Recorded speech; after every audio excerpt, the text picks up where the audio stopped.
All right. Well, how's everybody doing out there? So, for the new section that we're working on, we're going to be testing a claim about a proportion. So, this is related to section 7.3 of our confidence intervals. And if you remember when we were dealing with that, we went back to Z scores, zebra scores, instead of our tiger scores. And so, if we look, really the only difference in step one compared to what we did before is instead of using mu, so we'll now be using P since we're looking at the population proportion and the sample proportion and things like that.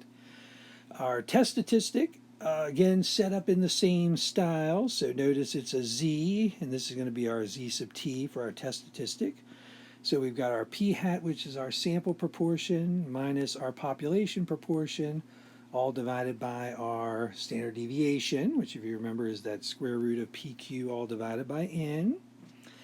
And then step three, again, since we're dealing with z-scores, we're going to be using normal CDF just like we did before. So again, we've got our two-tailed test here for the first one for our equals, not equals. And then we've got our two one-tailed tests when p is greater or p is less than. And again, since we're using z-scores, we'll be using normal CDF for all of these as opposed to TCDF. And then finally drawing a conclusion, if p is less than alpha, we're going to reject h naught. And if p is greater than alpha, we're going to fail to reject h naught. All right, so let's take a look here real quick and see what we've got. So if we look at example 1, so we've got, I claim that students who eat orange M&Ms after Halloween will earn a greater than 90% in their math class. I surveyed our 24 students. It found that 22 of them had A's. Can I conclude that orange M&Ms are the secret to earning an A in math? So, for this one, and hopefully this could be true, this could be a neat thing to find out. So, what we need to do for this one is, since we're talking about sample proportions, then our P, our population proportion, is going to be the 90% that we're looking at. Oh, not p hat, sorry, this should just be plain old p. This is our population proportion.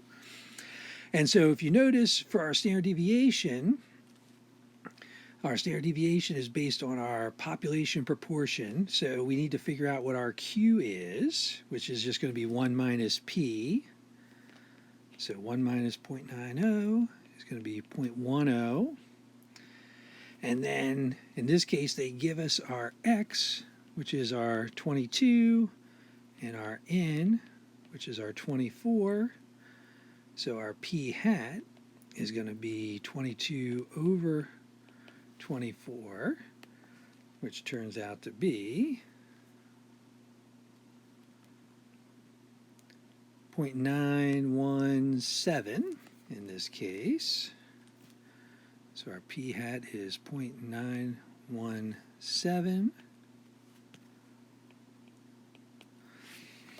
And again, no alpha is given for this one, so we're going to assume that alpha is 0.05.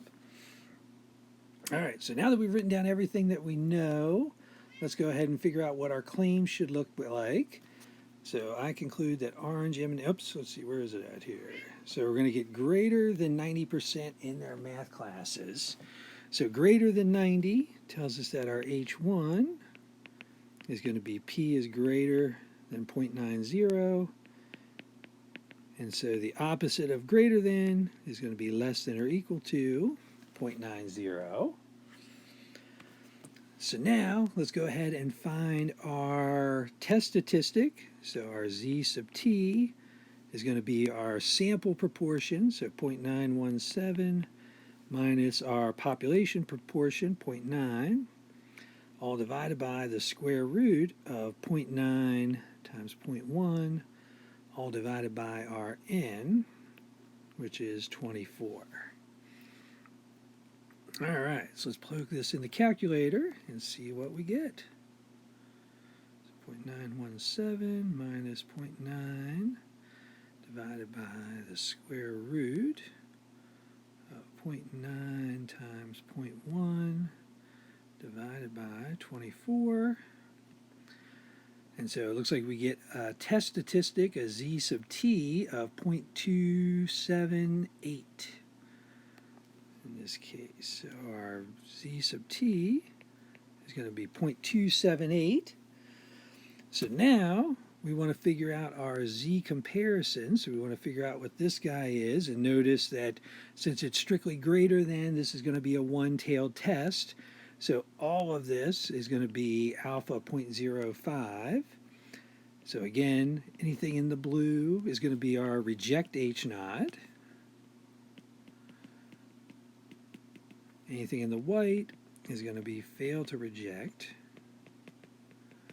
H naught.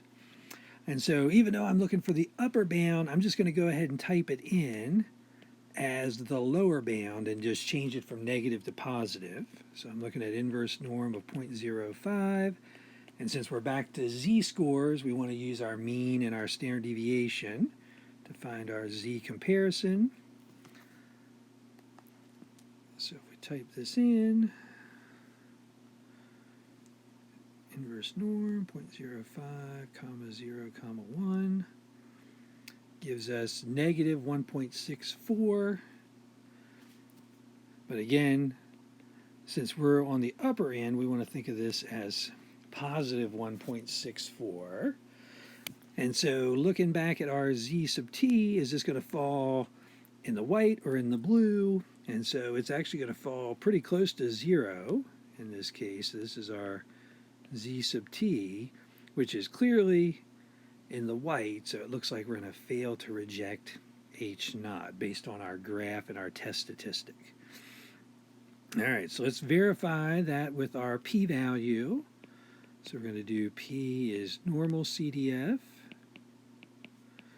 and then that 0.278 is going to be our lower bound because it's a greater than, so our blue area is to the upper part. Some ridiculously big number here. And then since we're back to z's, we're going to use 0 and 1 for our mean and standard deviation. So now typing this into the calculator. So normal CDF 0.278, comma, really big number, comma 0, comma 1. So it looks like we end up with 39.1% or 0.391, which is definitely not equal and definitely bigger than 0.05. So again, this looks like we're going to fail to reject H naught as well. So this confirms what we did above graphically. So finally putting everything together, so we fail to reject H naught.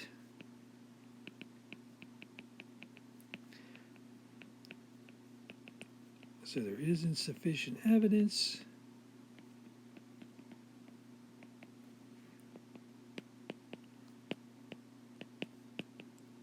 to support the claim that eating orange M&Ms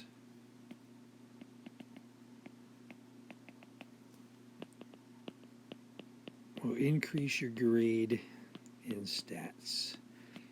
That's too bad. It'd be a good thing if it happened, but oh well, apparently not.